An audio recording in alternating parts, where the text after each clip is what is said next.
மெக்ஜாம் புயலில் அழிந்த மரங்களுக்கு ஈடாக 5000 மரக்கன்றுகள் நடும் விழாவில் கலந்து கொண்டு உரையாற்றிய நடிகர் வடிவேலு மெக்ஜாம் புயலை அரசியலாக்கிவிட்டதாக பரபரப்பு கருத்துக்களை தெரிவித்துள்ளார். இன்னைக்கு நம்ம கவர்மெண்ட் இன்னைக்கு எவ்வளவோ சோதனையில சந்திச்சுக்கிட்டு இருக்கு. ஏன்னா இங்கே சென்னையில் புயல் வந்துச்சு, அங்கே பெரிய அரசியல் ஆக்கிட்டாங்க. ஆனால் அங்கே புயல் வந்துச்சு, அங்கெல்லாம் அரசியல் ஆக்க முடியாது. ஏன்னா தண்ணி பிச்சுக்கிட்டு போகுது. என்னைக்கு அரசியல் ஆக்கிறது? ஏன்னா எங்கே இருக்கானே தெரியல. இதே அரசியல் அங்கே போய் பண்ணலாம்ல, இல்லை முடியலை. கத்துறான், அந்த ஒருத்தன் சொல்கிறான், அவன் ஏன் டைரக்டர் அங்கே போகிறான்? டைரக்டருக்கு அதுக்கு என்ன? அவன் ஊர்றாது. அவன் ஊருக்குள்ள அந்த பள்ளம் எங்கே இருக்குது, இந்த மேடு எங்கே இருக்குது, அது இது எங்கே இருக்குது, அது எங்கே இருக்குது, அவனுக்கு தானே தெரியும். போகக்கூடாதா? அப்போ என் ஊரில் வெள்ளம் தனசனை உட்காந்துருக்கு, அது ஊரில் வெள்ளம்னா அதான் வேட்டியை கட்டிட்டு நிற்கணும். இவன் போகிறான்னா, ஏய் நான் போகாமல் என் ஊரில் நான் போகாமல் எவன்டா போகிறது? போகணும்ல.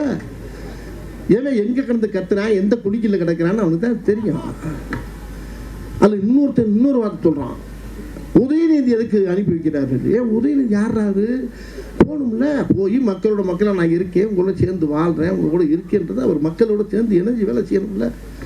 இருக்கிற அமைச்சர்லேருந்து இருக்கிற எம்எல்ஏலேருந்து எல்லாரும் போய் அங்கே பூரா அதாவது தண்ணியில் அந்த கீதா ஜீவமெல்லாம் இறங்கி நடந்து போகிற காட்சியெல்லாம் பார்த்தா எல்லாம் இறங்கி அப்படியே அந்தளவுக்கு மேலே உத்தரவு போட்டு அழகாக பண்ணிக்கிட்டு இருக்கேன். நான் இது அரசியல்லாம் பேச விரும்புகிறேன். இது அரசியல் கிடையாது. நான் சொல்கிறது எல்லாருக்குமே பங்கு இருக்கு. ஒரு அணிலா இருந்தாலும் எலியா இருந்தாலும் அது போய் அங்கே போய் அப்போ ஒரு சின்ன ஒரு கனியை தூக்கி போட்டா கூட அது புண்ணியம் தானையா?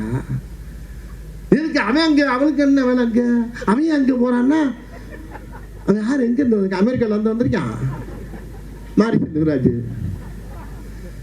தப்பா பேசுறாங்க.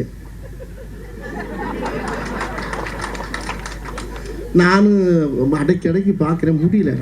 நான் யாரையுமே நான் தனிப்பட்ட முறையில் சொல்லலைங்க.